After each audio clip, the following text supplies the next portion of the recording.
Spirited analysis, low tech. Again, you do get the field back there, so it's not so low tech. I mean, but hopefully you don't get much on my face. I really do that on purpose. And this is spirited analysis because it's again a mental mistake that cost a team a game. We're talking Minnesota Vikings, Seattle Seahawks playoff game. The score right now is 9-0 Vikings in the frigid cold of Minnesota. And doesn't look like Seattle's going to score in this game. The cold definitely was a factor, and they haven't moved the ball. Seattle has definitely had problems with the long ball. It's head up in the air. They did try a couple of long balls. Did not work. Minnesota defense very strong, and here comes the turning point of the game. I can't call this the biggest point of the game, but it is the turning point of the game. 9-0, fourth quarter, and Seattle's gotten a few first downs, and now watch this play. Now here comes the really low tech as I turn. Here we go. Watch the. Oh, can you see the screen? You got the screen there. There we go. Let's go. Here we go. And they're on the Minnesota side of the field, as you can see. They're at the 40, around the 40. Oh, the snap just flew all the way back. Now at this point, can you see that Russell Wilson is picking up a ball about 16 yards behind? It is 1st and 10. If Russell Wilson just gives himself up here and gets sacked, it'll be 2nd and 25. Unlikely to score on this drive. And again, the Vikings will maintain their 9-0 lead. If he throws it away, okay, 2nd and 10, different ball game. Let's see what Wilson does. Now, let's count how many Vikings there are. Charging at, can we get this straight here? Charging right at Russell Wilson. I'm putting you're going to see my finger coming. Can you see? Yeah, there's my finger. 1, Captain Muddlin, number 24, and 4 other Vikings here. Hey, what's Captain Muddlin doing in there? Oh, it must have been a blitz. Captain Muddlin is in the secondary. Now, do you think that my finger's still on him. Do you think Captain Muddlin knows that there are 4 other, see my finger there? That there are 4 other Vikings over there?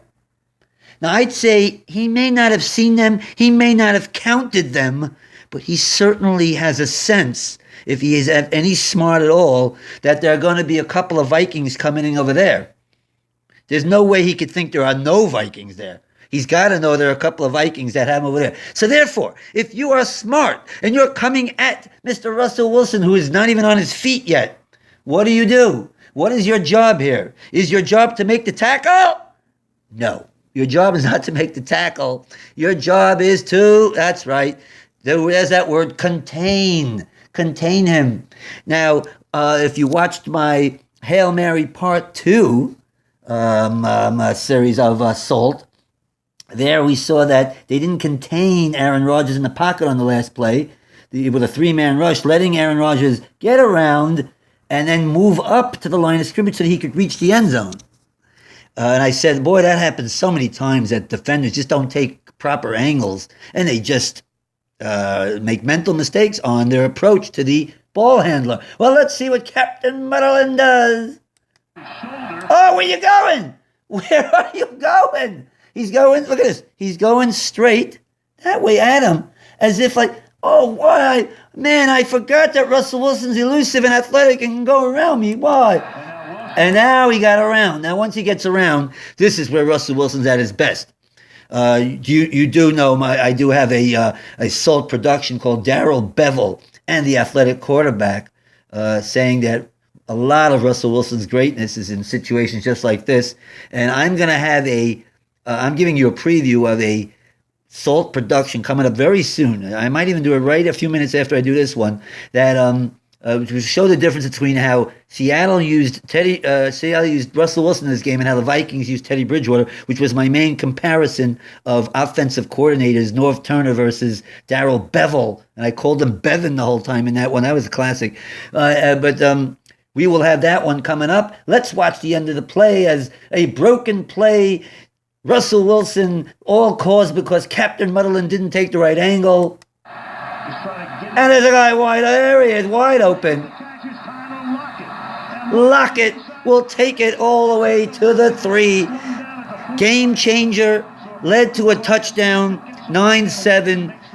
And obviously, that is the turning point. I say the biggest play of the game, turning point of the day, as far as getting Seattle back in this game.